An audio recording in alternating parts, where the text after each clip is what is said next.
we're not construction talking and points healing here. at work. We're not going to do it. We'll give you the work energetically. Okay. All right. So why don't we do this, everybody? Why don't we get a demonstration, of how you do your teamwork? And I know that individually you are really great separately, but when you do it together, it maximizes the energy also that comes through, as well as, and it's, you kind of feed on each other in terms of, why don't we do this? And, oh, but this is this and that's that. And it really works in harmony with one another. So let's go ahead. I have an individual right now. Her name is Barbara Turner. So Barbara, can you speak up and say hi? Hi everyone. I'm sorry I don't have access to have my video playing. Sorry. Okay, that's okay. Very sorry. It's okay. All right. So here's Barbara Turner. And Barbara, if you can just kind of convey to Ken and Allison, what seems to be been going on with you that has been really, physically, mentally, emotionally, I don't want to say heartbreaking, but have been really stressful for you. So that Okay, thank you so much, Jane. I love you. we I'm look. crying. I'm crying. I'm really so happy that I have you as a friend. Thank you so much for inviting me on here. You have a ton of friends right here listening already. Um, so I feel just very traumatized and ill. Um, I try to wake up every day and be grateful that I'm not in worse shape. I mean, hearing Allison and of course what happened to Ken, it's just things happen to people, but I don't understand why this particular situation, had to be placed upon me. I lived and took care of an elder man in a senior community. I lived with him and took care of him for 9 years. And so he was very ill on Christmas, well, before Christmas, but Christmas morning, unfortunately, I had to get him to go to the hospital. That was year 2023. And so, of course, I was, frantic about hopefully, he's going to get better. Um, so I'm going back and forth to the hospital. And on New Year's Eve, 2024, I guess now, um, I was there visiting, and the doctor walked in and she said, well, there's no more we can do for him, and we're going to release him to uh, rehabilitation. So we were happy. And where he lived in this large, I think it was, I don't remember now. I mean, I have such brain fog and memory problems right now. I'm gonna say they say it is the largest one of its kind in the nation in Silver Spring, Maryland. It's like they call it a campus. It's a mini city for seniors, independent living. So they have their own rehab and assisted living facility there. So he was happy he was going to be going there to get rehabilitation. So now this is now 2024, right? Um I'm going back and forth every day. His brother, that they weren't really close, but he's a big CPA, and he was his power of attorney.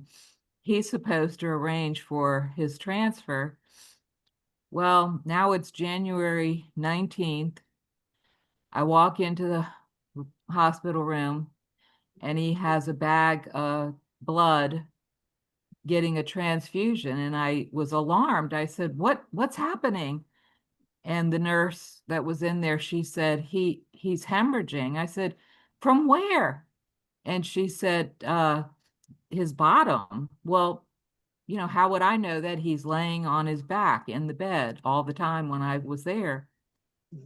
Well, on the computer screen, I went over to look, uh, and I nearly fainted. His behind was gone. He had no behind.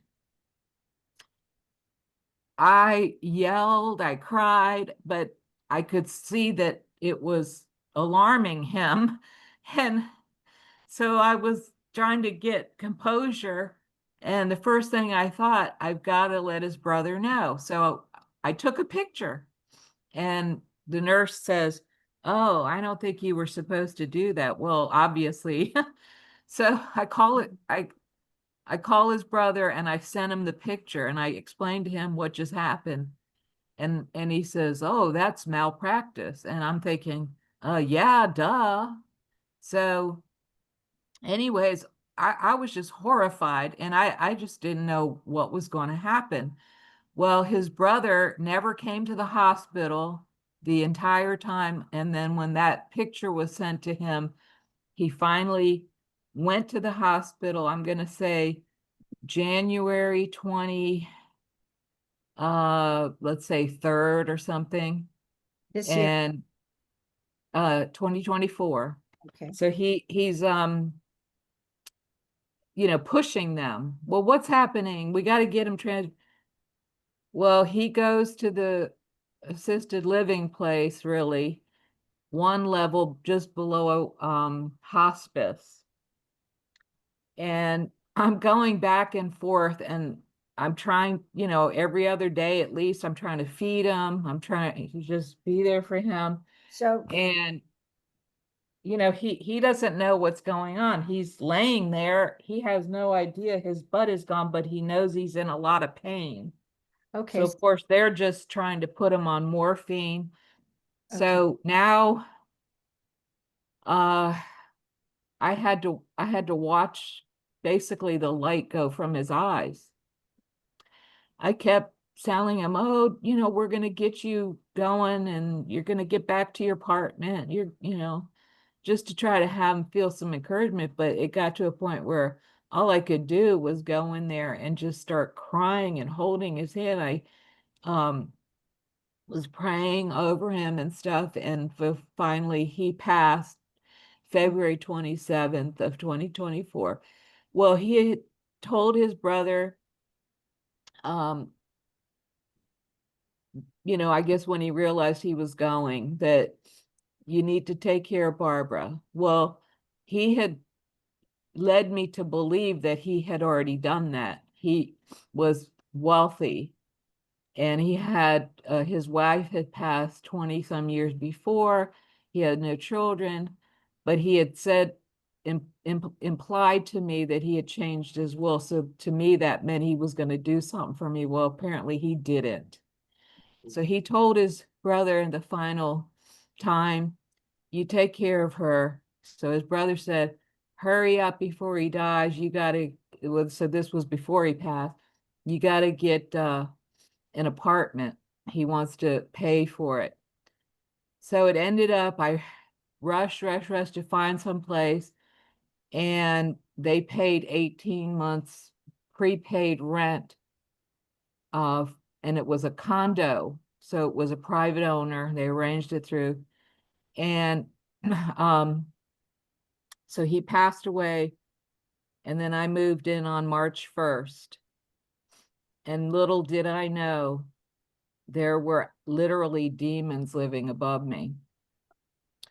And so I went from March to March, not being able to have much sleep. I mean, a few hours. And I would every day just, you know, try to, I guess you would say, try to steal a nap when they weren't there or something, or, you know, there wasn't so much chaos going on from above.